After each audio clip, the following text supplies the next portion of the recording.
CM Siddaramaiah ವಿರುದ್ಧ ಪ್ರಾಸಿಕ್ಯೂಷನ್ಗೆ ಅನುಮತಿ ಸಿಕ್ಕಿದೆ. ರಾಜ್ಯಪಾಲರು ಅನುಮತಿಯನ್ನು ಕೊಟ್ಟಿದ್ದಾರೆ. ಕಾನೂನು ತಜ್ಞರ ಜೊತೆ ಚರ್ಚಿಸಿ ಮುಂದಿನ ತೀರ್ಮಾನ ಮಾಡ್ತೀವಿ ಎಂದಿದ್ದಾರೆ ಗೃಹ ಸಚಿವರು.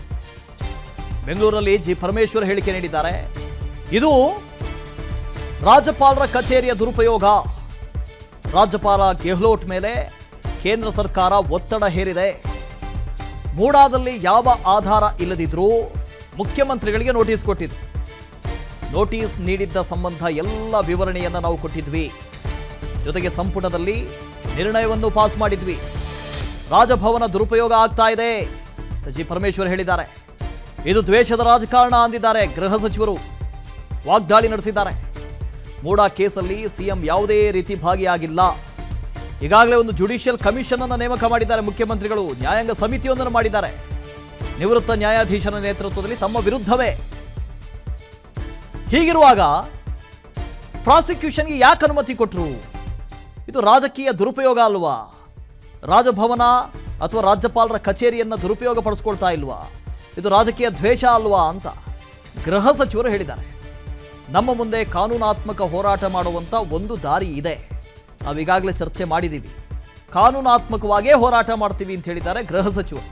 ಆದರೆ ಒಂದು ಅರ್ಥ ಆಗ್ತಾ ಇಲ್ಲ. ಹೌದು, ಮುಖ್ಯಮಂತ್ರಿಗಳ ಚಾರಿತ್ರ್ಯದ ಬಗ್ಗೆ ನಾವು ಮಾತಾಡಬಾರ್ದು, ಪ್ರಶ್ನೆ ಮಾಡಬಾರ್ದು, ಭಾವನಾತ್ಮಕವಾಗಿ ಮಾತಾಡಬಾರ್ದು, ಕಾನೂನಾತ್ಮಕವಾಗಿ ಮಾತಾಡಬಹುದಲ್ವಾ?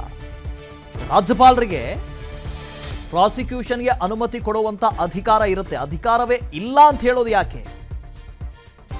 ಈಗಾಗಲೇ ನಿವೃತ್ತ ನ್ಯಾಯಾಧೀಶರ ನೇತೃತ್ವದಲ್ಲಿ ಜುಡಿಷಿಯಲ್ ಕಮಿಷನ್ ಅನ್ನು ನೇಮಕ ಮಾಡಿದ್ದಾರೆ ಮುಖ್ಯಮಂತ್ರಿಗಳು. ಒಂದು ಪ್ರಶ್ನೆ ಬರುತ್ತೆ, ಕಮಿಷನ್ ಇನ್ನೂ ಕೂಡ ರಿಪೋರ್ಟ್ ಕೊಟ್ಟಿಲ್ಲ, ವರದಿ ಕೊಟ್ಟಿಲ್ಲ, ಅದಕ್ಕೂ ಮುಂಚೆ ಪ್ರಾಸಿಕ್ಯೂಷನ್ ಯಾಕೆ ಅಂತಲೂ ಕೇಳಬಹುದು.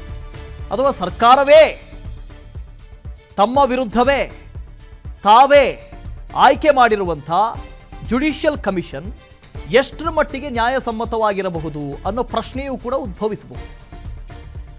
ಹೀಗಿರುವಾಗ ರಾಜ್ಯಪಾಲರು ಯಾಕೆ ಪ್ರಾಸಿಕ್ಯೂಷನ್ಗೆ ಅನುಮತಿ ಕೊಡಬಾರ್ದು? ಅಲ್ಲೂ ಒಂದು ತನಿಖೆ ಆಗಲಿ, ಇದನ್ನೂ ಹೇಳಬಹುದು. ಸಿಎಂ ಸಿದ್ದರಾಮಯ್ಯ ವಿರುದ್ಧ ಪ್ರಾಸಿಕ್ಯೂಷನ್ಗೆ ಅನುಮತಿ ಸಿಕ್ಕಿದೆ. ದೂರುದಾರ ಟಿಜೆ ಅಬ್ರಹಾಂಗೆ ಗವರ್ನರ್ ಬುಲಾವ್ ಕೊಟ್ಟಿದ್ದಾರೆ. ಬನ್ನಿ ಅಂತ ಹೇಳಿದ್ದಾರೆ. ತಕ್ಷಣ ರಾಜಭವನಕ್ಕೆ ಬನ್ನಿ ಅಂತ ಸೂಚನೆಯನ್ನು ಕೊಟ್ಟಿದ್ದಾರೆ ಟಿಜೆ ಅಬ್ರಹಾಂ ಅವರಿಗೆ. ಈ ಹಿಂದೆಯೂ ಕೂಡ ಅವರನ್ನು ಕರೆಸಿಕೊಂಡಿದ್ರು, ಒಂದಷ್ಟು ದಾಖಲೆಗಳನ್ನು ಕೇಳಿದ್ರು. ತಮ್ಮ ವಿರುದ್ಧ ಕೇಳಿ ಬಂದಿದ್ದಂಥ ಆಪಾದನೆಗಳ ಬಗ್ಗೆಯೂ ಕೂಡ ಅವರನ್ನು ಪ್ರಶ್ನೆ ಮಾಡಿದ್ರು ರಾಜ್ಯಪಾಲರು. ಈಗ ಮತ್ತೊಮ್ಮೆ ರಾಜ್ಯಪಾಲರು ಬುಲಾವ್ ಕೊಟ್ಟಿದ್ದಾರೆ ಟಿಜೆ ಅಬ್ರಹಾಂ ಅವರಿಗೆ.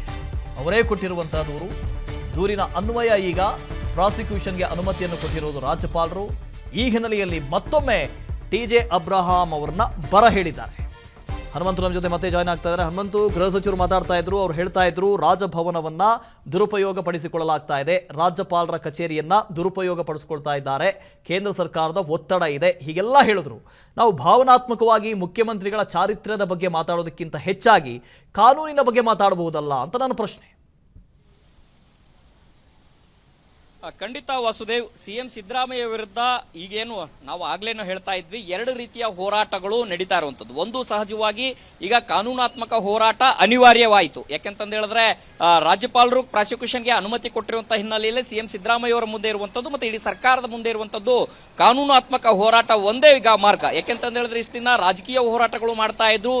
ಒಂದು ಬೃಹತ್ ಸಮಾವೇಶವನ್ನ ಮಾಡುವ ಮೂಲಕ, ಜನಾಂದೋಲನ ಮಾಡುವ ಮೂಲಕ ತಮ್ಮ ಅಭಿಪ್ರಾಯ ತಪ್ಪಿಲ್ಲ ಅನ್ನುವಂತ ಸಂದೇಶವನ್ನ ಸಾರುವಂತಹ ಕೆಲಸವನ್ನ ಮಾಡಿದ್ರು.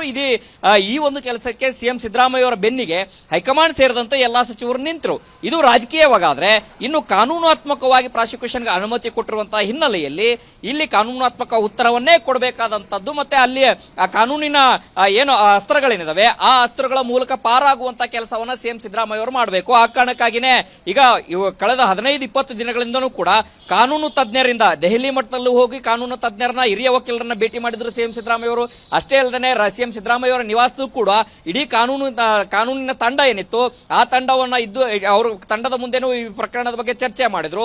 ಈಗ ಪ್ರಾಸಿಕ್ಯೂಷನ್ ಅನ್ನ ಪ್ರಶ್ನೆ ಮಾಡಿ, ಯಾಕೆಂತಂದ ಹೇಳಿದ್ರೆ ಸಚಿವ ಸಂಪುಟ ಕೂಡ 2 ನಿರ್ಣಯಗಳನ್ನ ಈಗಾಗಲೇ ರಾಜ್ಯಪಾಲರು ಕೂಡ ತಿರಸ್ಕರಿಸಿದಂತೆ ಕಾಣಿಸುತ್ತೆ. ಯಾಕೆಂತಂದ ಹೇಳಿದ್ರೆ ಅವರು ಕೊಟ್ಟ ಸಚಿವ ಸಂಪುಟದ ನಿರ್ಣಯವನ್ನ ಯಾವ ರೀತಿ ರಾಜ್ಯಪಾಲರು ನೋಡಬೇಕು ಅಂತ ಲೆಕ್ಕಾಚಾರದಲ್ಲಿ ಒಂದಷ್ಟು ಅಭಿಪ್ರಾಯಗಳನ್ನ ಕಾನೂನು ತಜ್ಞರಿಂದ ರಾಜ್ಯಪಾಲರು ಕೂಡ ಒಂದಷ್ಟು ಅಭಿಪ್ರಾಯವನ್ನ ಸಂಗ್ರಹಿಸಿ ಈಗ ಪ್ರಾಸಿಕ್ಯೂಷನ್ಗೆ ಅನುಮತಿ ಕೊಟ್ಟಿರುವಂತದ್ದು. ಕೊಟ್ಟಿರುವಂತದ್ದು. ಆ ಕಾರಣಕ್ಕಾಗಿ ಈಗ ಈ ಪ್ರಾಸಿಕ್ಯೂಷನ್ ಅನ್ನ ಪ್ರಶ್ನೆ ಮಾಡಿ ಕೋರ್ಟ್ಗೆ ಹೋಗುವಂತ ಸಾಧ್ಯತೆಗಳಿದಾವೆ.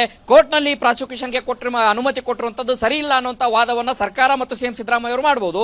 ಅಂತಿಮವಾಗಿ ಇವತ್ತಿನಿಂದ ಇನ್ನು ರಾಜಕೀಯ ಹೋರಾಟದ ಜೊತೆಗೆ ಸಿಎಂ ಸಿದ್ದರಾಮಯ್ಯ ಅವರು ಕಾನೂನಾತ್ಮಕ ಹೋರಾಟವನ್ನ ಶುರು ಮಾಡಿರುವಂತದ್ದು ಇವತ್ತಿನ ಅಧಿಕೃತವಾಗಿ ಅದಕ್ಕೆ ಚಾಲನೆ ಸಿಕ್ಕಂತೆ ಕಾಣಿಸುತ್ತೆ. ಹನುಮಂತ್ ಆಗ್ಲೇ ಗೃಹ ಸಚಿವರು ಮಾತಾಡ್ತಾ ಇದ್ದಾಗ ನನಗೊಂದು ಅವ್ರು ಹೇಳಿದ್ದು ಇಂಟ್ರೆಸ್ಟಿಂಗ್ ಅನಿಸ್ತು. ಈಗಾಗಲೇ ಮುಖ್ಯಮಂತ್ರಿಗಳು ತಮ್ಮ ವಿರುದ್ಧವಾಗಿಯೇ ಜುಡಿಷಿಯಲ್ ಕಮಿಷನ್ ಅನ್ನು ನೇಮಕ ಮಾಡಿದ್ದಾರೆ, ತನಿಖೆ ಮಾಡ್ತಾ ಇದೆ. ಮೂಡಾದಲ್ಲಿ ಇಲ್ಲಿವರೆಗೆ ಆದಂತಹ ಅಕ್ರಮಗಳು ಏನು ಎಲ್ಲದರ ಬಗ್ಗೆ ತನಿಖೆ ಮಾಡ್ತಾ ಇದೆ. ಅದರ ರಿಪೋರ್ಟ್ ಇನ್ನೂ ಬಂದಿಲ್ಲ, ವರದಿ ಇನ್ನೂ ಬಂದಿಲ್ಲ.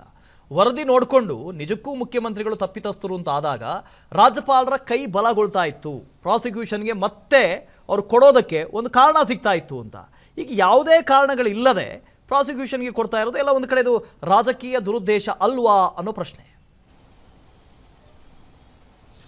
ಈ ರೀತಿಯ ಆರೋಪಗಳು ಕಾಂಗ್ರೆಸ್ ನಾಯಕರು ಮತ್ತೆ ಸಚಿವರು ಮಾಡ್ತಾ ಇರುವಂತದ್ದು. ಯಾಕೆಂತ ಹೇಳಿದ್ರೆ ರಾಜ್ಯಪಾಲರ ಕಚೇರಿಯನ್ನ ದುರ್ಬಳಕೆ ಮಾಡ್ಕೊಳ್ತಾ ಇದೆ. ಕೇಂದ್ರದಿಂದ ಸೂಚನೆ ಬಂದಿರುವಂತಹ ಹಿನ್ನೆಲೆಯಲ್ಲಿ ರಾಜ್ಯಪಾಲರು ನೋಟಿಸ್ ಕೊಡ್ತಾ ಇದ್ದಾರೆ ಅನ್ನುವಂತ ಆರೋಪಗಳನ್ನ ಕಾಂಗ್ರೆಸ್ ನಾಯಕರು ಮಾಡ್ತಾ ಇರುವಂತದ್ದು.